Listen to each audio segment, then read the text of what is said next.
Hey there chess enjoyers, today we'll together continue to explore the exciting chess world, or to be more specific, we are diving into the deep universe of opening traps.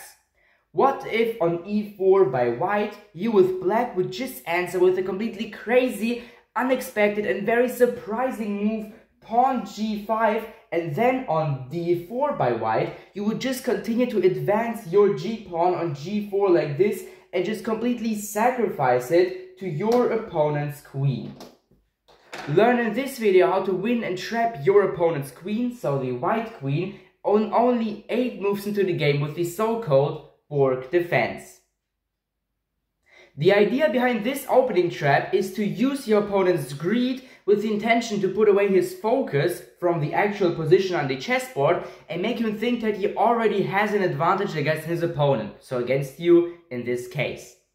Here you continue with pawn d5 like this, and already here many chess players, especially chess beginners, will fail and oversee the now revealed attack on their queen and continue with, for instance, a very dumb move, as for example advancing the e-pawn like this, and already here losing the queen by this black bishop.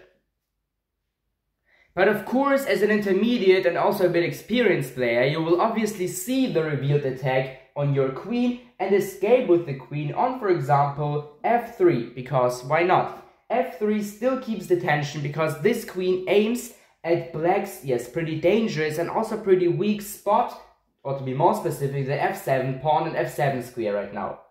So here you trade pawns in the center of the chessboard, on which black, so you again attack the opponent's queen with knight f6 like this. And now the position on the chessboard gets a bit tricky, because now you need your opponent to escape with the queen on h4 like this. And if he does this, you just continue to slowly prepare your trap by developing your rook on g8 and occupying this free and wide open g file by your rook.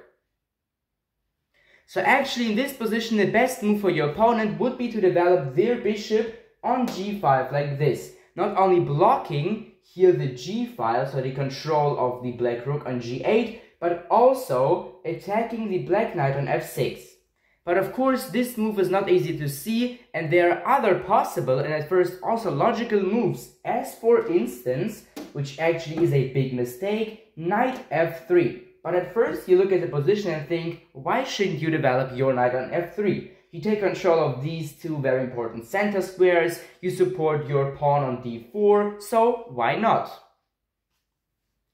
But this is actually a very big mistake by the white army, because now you have the winning, unexpected, very strong and crazy move, rook g4 like this, winning the opponent's queen on h4 on the following moves. Because all of the possible escape squares of this very greedy queen are now getting blocked by your chess pieces. So how you can see, these two squares are blocked by a rook, this square is blocked by the knight, this square is blocked by the bishop, this pawn is supported by our knight, and you could think, man, I can still escape on h3, because where's the attack now? But here you just have rook e4 with check, winning the queen on the following move with bishop captures on h3. So the queen is just completely lost after rook g4 in the position before. Pretty nice, huh?